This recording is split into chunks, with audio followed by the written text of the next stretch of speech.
can't even stop cheesing. Man, football, NFL, come back tomorrow. Real football, no more preseason.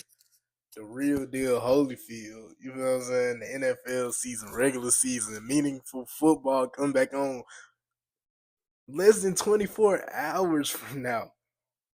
Today, we gonna be I'm going to be, I could say we.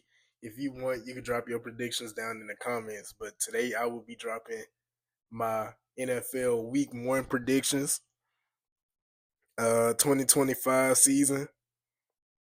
Hopefully, it's a fun season. I know it's gonna be a fun season. Every NFL season fun, but you know, yeah, that's what we doing today. So let's get into it.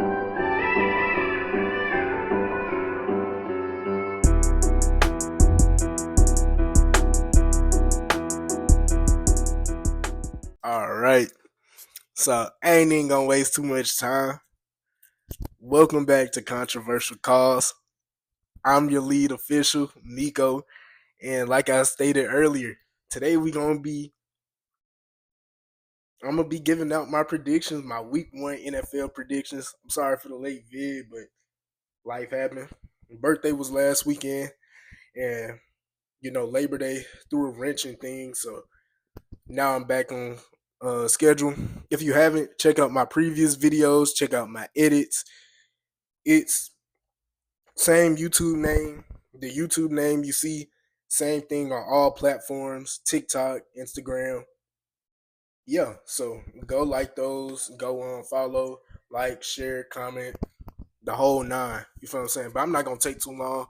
Let's get into the Thursday night football game between. This is a hate watch for me. I'm a Commanders fan. I'm Now when it comes to football, I'm not biased, but I'm a Commanders fan, so this is a hate watch. But this is between the Dallas Cowboys and the reigning Super Bowl champs, the Philadelphia Eagles. This is week 1. I'm also be giving out score predictions as well. I think this game is going to be better than a lot of people think because I don't think Philadelphia is as good as they were last year. They lost a lot of pieces, and obviously, everyone's like the young pieces can make up for that. I don't think the young pieces are where they need to be in order to make up the ground that the vets had last year. Um, with that being said, I'm still taking Philadelphia. I'll give them the W. I think it's gonna start off a good game. I believe Dak and that Cowboys offense is gonna come out strong. I do think that I don't think Philadelphia's defense is gonna be as good as it was last year. Which last year it was pretty much historical. I mean, top 5 in pretty much all statistical categories, top 5, top 10. This is a tough defense to go against, but you know, I feel like the Cowboys gonna come out strong and give the Eagles some fight, but I feel like it's gonna hit a stretch to where the Cowboys offense does go cold. I feel like they won't have a consistent running game this year, or at least not to start off the season.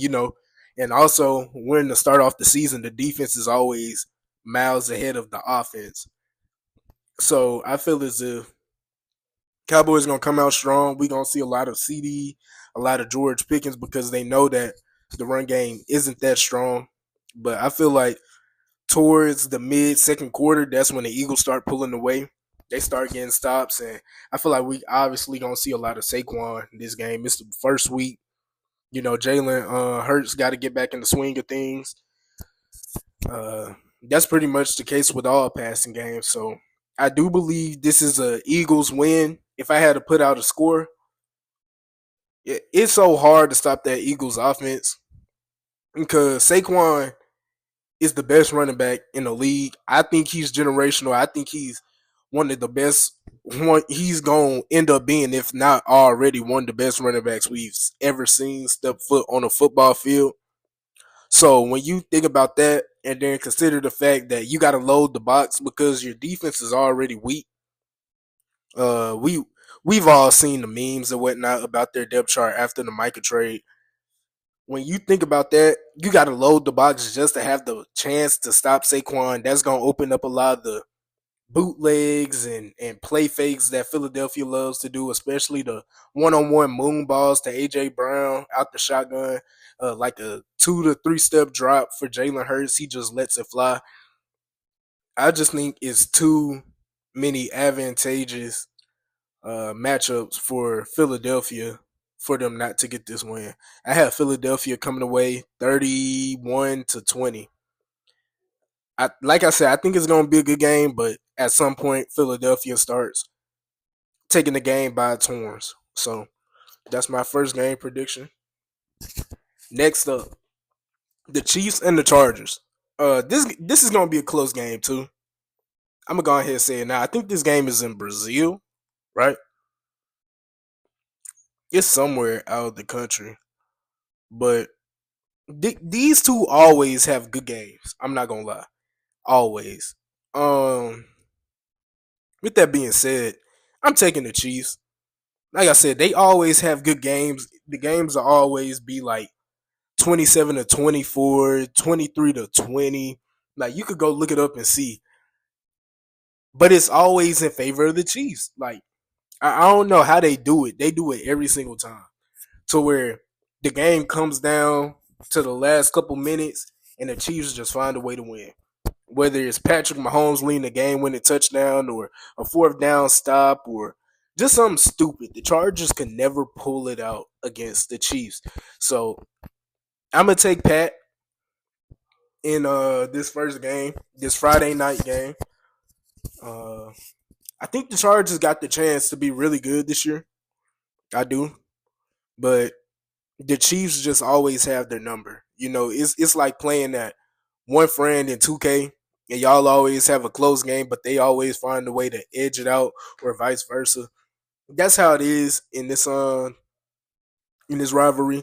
And I'm not gonna bet against history. I'm gonna take the Chiefs. If I had to give a score,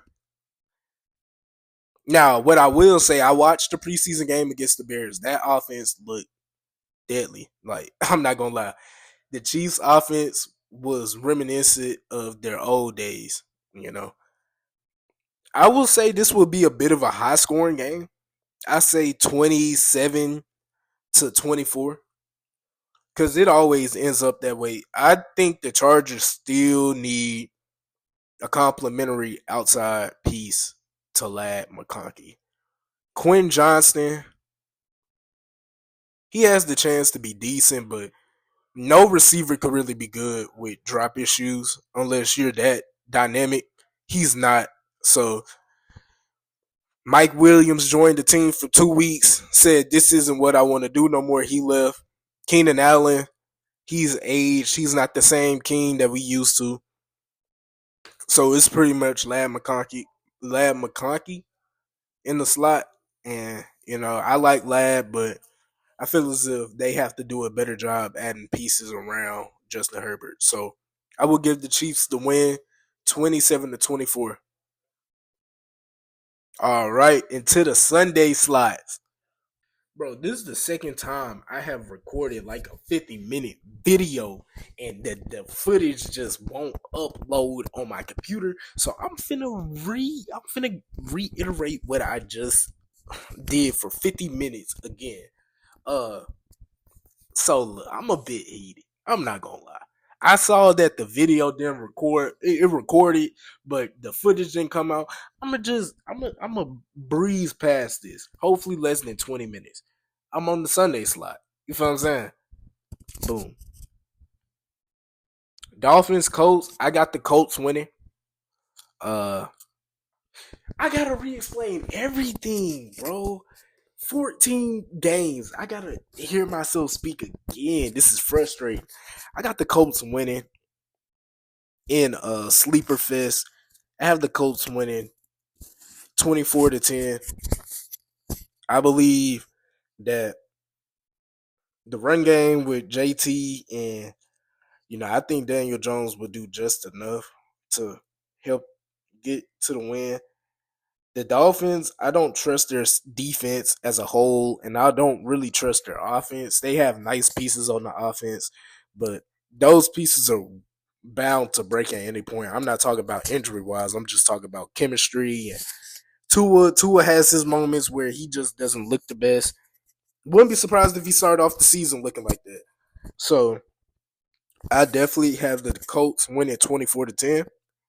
On to the next game. I have the Steelers and the Jets. I have the Steelers winning. I have the Steelers winning 17-13. I don't think both teams find out. I don't think both teams find the end zone more than twice. In the Jets' case, once. I just don't trust Justin Fields. I feel as if him and Anthony Richardson are in that same boat where they were drafted too early, too high by organizations that drafted them strictly off potential and height, weight, size, uh, dual threat ability, and not what they actually did. I mean, Justin Fields had way more footage out there than Anthony Richardson, so I can understand that pick. But at the same time, Justin Fields came in the league raw. He's still raw. Wait, year 5, year 6, year 6, year 6. Just, I don't know. Aaron Rodgers, not the same A Rod, obviously, but he'll do enough to get these boys to win. The Steelers always do it. You can find a way for them to end up at 10-7 by the end of the year. Uh, and I think this will be the first of 10 wins for the Steelers coming against the Jets in New York. Revenge game for both quarterbacks. I don't think the quarterbacks will be giving out the revenge. I think the defenses will. I think they'll both force at least 2 turnovers, force both quarterbacks into bad decisions and put the offenses in pleasurable positions that they have to capitalize on. I just think the Steelers will be able to capitalize on those opportunities more than not compared to the Jets. Next game, I think this is going to be an exciting game. I have the Jaguars beating the Panthers 31-28. I think this will be a high scoring game. I think both offenses will spark and show the youth movement in the league. I truly do. I think both offenses will spark, and I think both teams will just go out and score. I mean, I think this is going to be a breakout year for Bryce. The amount of confidence he ended last season on was crazy, and I think he's going to carry that into this year with the brand new young, not brand new, but with the young core additions to that core. But I have the Jaguars pulling it out. I just believe, Jacksonville would just have just enough juice to outlast the Panthers. And I'm not that high on Trevor Lawrence, but I do believe this.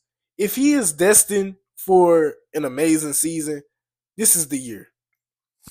Truly, this is the year. If destined. On to the next. We're going down to the Superdome in New Orleans, where the Cardinals will beat the Saints 27-13. Oh, I have the Cardinals beating the Saints 27-13. I just don't trust that Saints team. I don't think many of us do. I think, first of all, the team isn't talented. I mean, let's keep it a minute. Now, the talent they do have, they can't stay on the field. And I just trust the Cardinals more. I'm not even that big of a Kyler Murray fan. But I think all he has to do is throw the ball and get out the way. Don't do nothing flashy. Get the ball to Marv. Get the ball to your playmakers. Let them make a play with the ball. Get out the way, man. I feel like as long as you do that, you'll stroll to a win. Coast to a win. Yeah, I got the Cardinals 27-13. Pretty straightforward. Commanders and Giants. I have the Commanders winning in what I believe will be a close game, 30-24. I feel like Russell Wilson adds a spark to that. Giants offense with the ability of the deep ball. Tyrone Tracy and Cam Scatterbo, they both run hard. Definitely gonna tire out the defense throughout the game. However, with that being said, and yes, the Giants also do have that ferocious D line, adding Abdul Carter on there. You know, you're gonna see a lot of different packages. Can't wait to see it. However, I just think the Commanders are the better built team, the better team, especially on offense. And I feel as if Jaden Daniels leads the Commanders to the win. I mean, it's pretty much that simple. I think Kim and Terry will pick up right where they left off last season. Him and Debo will pick up where they left off in the training camp, and I think we'll see uh uh running back by committee sort of thing for the first game. Get everybody's feet wet. I just don't believe that Giants offense can stick with that Commanders offense. Yeah, I think that's pretty much it. I just don't think they're capable of scoring 30 points. Buccaneers and Falcons. I have the Falcons winning. Upset alert. Is this an upset? We'll say upset alert. I have Falcons winning 27-24 in a nail biter. Michael Penix Jr. leads his team down the field for a game-winning field goal. I feel as if Michael Penix Jr. can insert himself into top 5 NFC quarterback conversations by mid-season. He's that good. I believe he's that good. I'm a full-blown Michael Penix Jr. believer. I watched him at the end of last season. The things he could do, the things he were doing, just things you don't really see from a rookie quarterback. And I think with extra experience, the full offseason as the starter, even with Caleb McGarry out and him being left-handed, so technically Caleb McGarry, him being the right tackle, was guarding his blind side. I still think that he will have a successful year this year, and that success will start against the Buccaneers and Baker Mayfield, who I also believe will come out swinging. I just feel the Falcons offense will have more juice than that Buccaneers offense. Browns and Bengals. This is the real upset alert. I have the Browns beating the Bengals, uh, 24-10. Joe Flacco always has a stretch where he just gives a team a spark. I think that spark starts early, at least in one game this season, this this early. I also feel as if Burrow's not going to be able to stay upright. He's not going to be able to keep his eyes down the field because of that D line and especially Myles Garrett. Yeah, you could chip him and whatnot. I don't think that's going to do much. And then also, he can't play defense. I mean, he can, but he'll make the defense worse by playing defense. So leave it up to those 11 guys and the others in the rotation. I just feel as if this is going to be a demoralizing loss because they've been talking all offseason about how they can play preseason to start off faster and get off to a faster start this season. And with the loss like this, I feel like it's already going to lead to frustration. And Zach Taylor already knows he's on the hot seat. I hope he knows that. Hopefully, he coaches with some urgency because if not, if things don't go well to start off the season, he will be looking for a new job in some sort of capacity. Simple. Raiders and Patriots. I have the Raiders winning 30-20. The reason that being, I mean, Gino has a plethora of weapons. He has Amari Cooper now. He has Brock Bowers, Michael Mayer, that's his name. Ashton Janty. Uh, we'll see with Jacoby Myers. I'm pretty sure he's gonna play, but yeah, Dante Thornton's on the outside. I feel like there's someone I'm forgetting, and I'm gonna be mad. Trey Tucker. he just has a plethora of weapons, and I don't see the Patriots offense keeping up. Uh, Also, yeah, I mean that's pretty much it. I don't think Drake May has the weapons that Geno has, and plus, at this state of their careers, I think Geno was the better quarterback. He scares the defense more. Uh, but I do believe Drake May will have a big season this year, a nice season, especially with Stephon as the one. If he can stay healthy, Pop Douglas, I expect Pop Douglas to have a breakout year. Uh, if he stays healthy, Henderson will eventually take that starting spot from both running backs in front of him on the depth chart. I just think to start off week 1, the Geno Smith and Pete Carroll led Raiders will begin that era with a win. 49ers and Seahawks. Give me the Seahawks in a 27-13 game. The Niners, the weapons they have, they are nice names, but they don't have no depth behind them. Throughout all of camp, the only running back that's really been healthy, as crazy as it might sound, has been Christian McCaffrey. Now they have Brian Robinson Jr., a nice contrast, but he tends to get injured. Take it from me, he tends to get injured at some point throughout the year. So I'm not wishing it up on him, but you know, the receiver room, they've been injured throughout the whole year, throughout the whole all season. Only one that's really stayed healthy is Ricky Pearsall.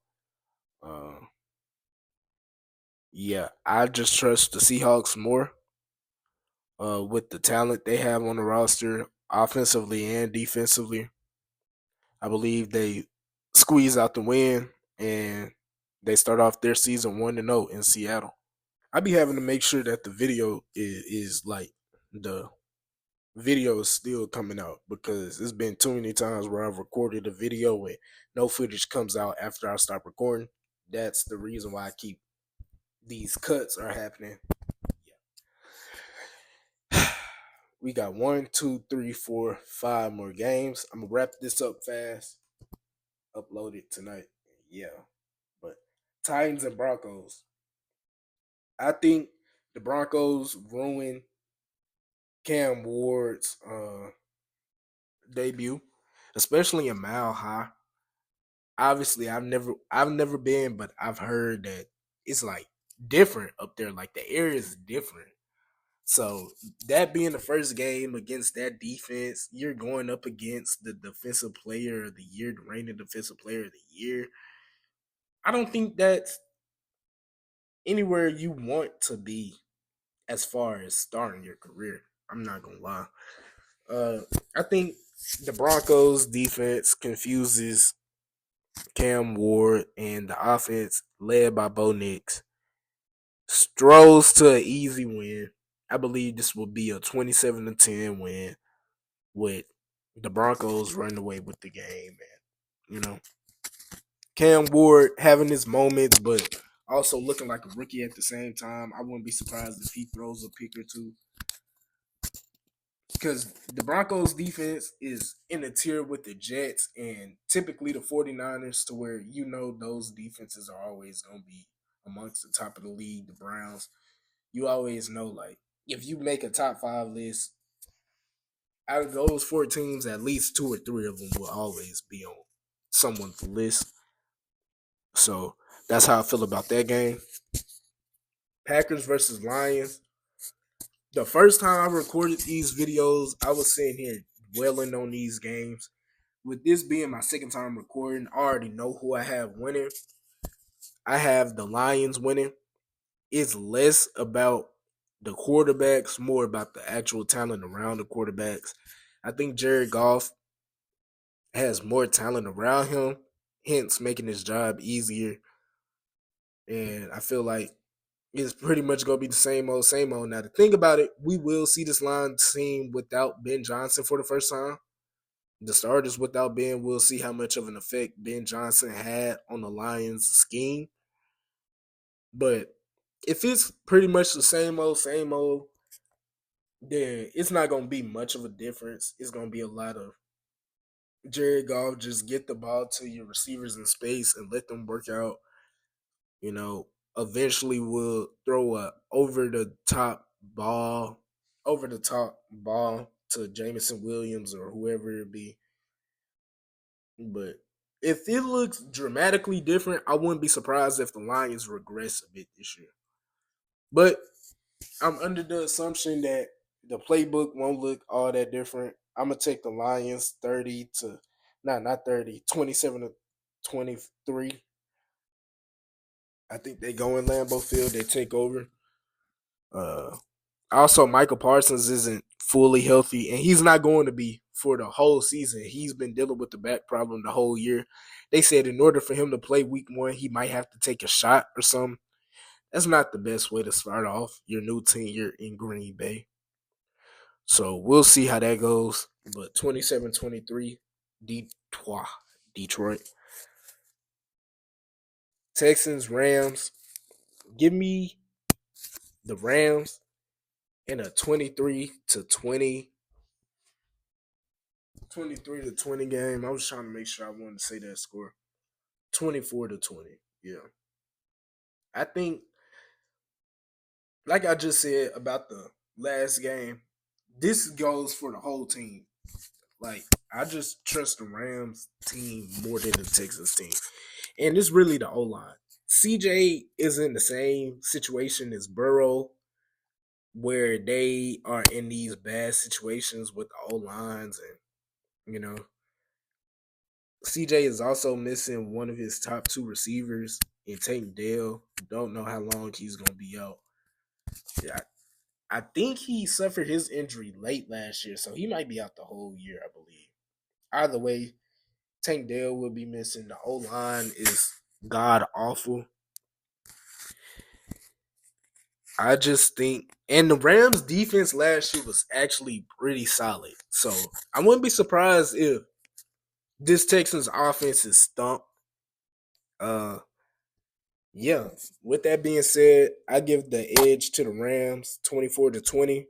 Think they go in SoFi Stadium. Devontae and Puka light it up, and Kyron Williams gets his.